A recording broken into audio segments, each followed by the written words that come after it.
ঈদ মানেই সুন্দর সুন্দর নতুন নতুন ডিশের আয়োজন। আজকে আমি আমের পায়েস বানাবো। আসসালামু আলাইকুম। আমি এখানে সব উপকরণ আপনাদেরকে দেখিয়ে দিচ্ছি। 1 কাপ চিনি গুঁড়া চাল নিয়েছি। 1 কাপ চিনি গুঁড়া চাল দিয়ে আজকে আমি আমের পায়েস বানাবো। আমটা ছিলে কেটে নিচ্ছি। আমগুলো একটু নরম হয়ে গেছে, বেশি পেকে গেছে, সেজন্য কাটা যাচ্ছে না। আমি অফ ক্যামেরায় কেটে নিয়েছি। আমের পায়েসে মিষ্টি পাকা আমের প্রয়োজন হয়। আমি একদম পুরোপুরি পাকা আমগুলো নিয়েছি, যেগুলোর কালার খুব সুন্দর। আমি এখানে হিমসাগর আম নিয়েছি। আমগুলো পিউরি করে নিলাম। পিউরিগুলো ঢেলে নিলাম একটা কন্টেইনারে। এখন আমি মূল রান্নায় চলে যাচ্ছি। এখানে 1 লিটার দুধ দিয়ে দিলাম ফ্রাই প্যানে 1 লিটার দুধ দিয়ে তার সাথে গুঁড়ো দুধ মিলিয়ে দিলাম।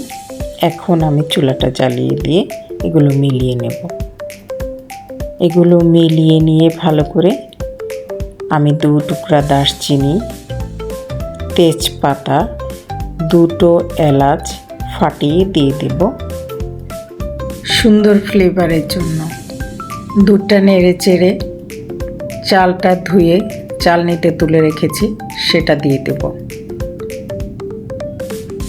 অপেক্ষা করব চালটা ভালো করে সেদ্ধ হওয়ার জন্য।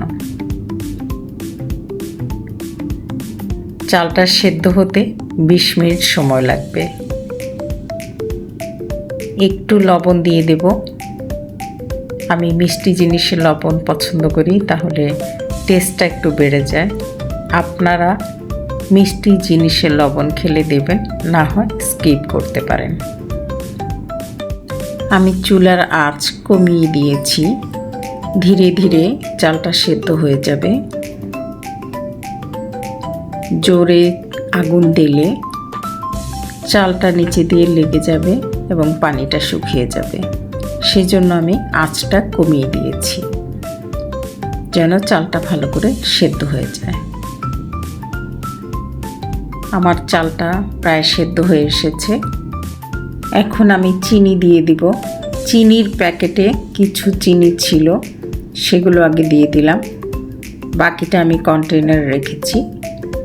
মোট 8 টেবিল চামচ চিনি আমি এখানে দিয়েছি। আমার 8 টেবিল চামচ চিনি একদম পারফেক্ট ছিল। আমার পায়েসটা ঘন হয়ে এসেছে। এখন আমি খুঁটনি দিয়ে একটু নেড়ে চালটাকে আধা ভাঙা করে দেব। ব্লেন্ডারে করলাম না, ব্লেন্ডারে আমি আমের পিউরি করে রেখেছি। চালটাকে ভেঙে দিয়ে আমি ঘন হওয়ার জন্য অপেক্ষা করছি। আমার পায়েসটা বেশ ঘন হয়ে এসেছে। এখন একটু কনডেন্স মিল্ক দিয়ে দিব। কনডেন্স মিল্ক দিলে পায়েসের টেস্টটা অনেক বেড়ে যাবে। এবার আমি আমের পিউরি করে ওই ব্লেন্ডার জাগে কিছু বাদাম, কাঠবাদাম, কাজু বাদাম আমি আধা ভাঙা করে রেখেছি, সেটা দিয়ে দেব।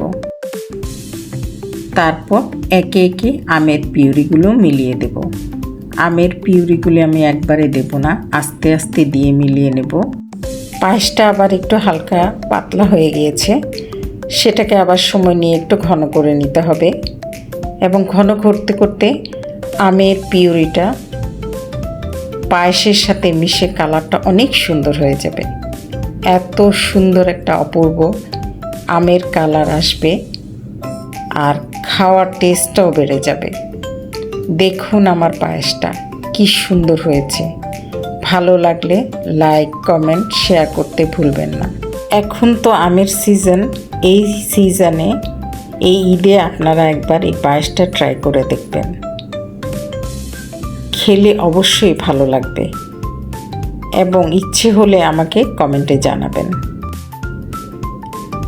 আপনাদের রান্না করা পিকচার আমার সাথে শেয়ার করতে পারেন। আমি পরের রেসিপিতে তাহলে আপনাদের নাম বলে দেব, কে কমেন্ট করেছেন।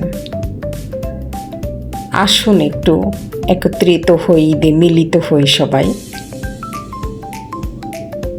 বেশি বেশি করে একজন অন্যজনকে শেয়ার করি।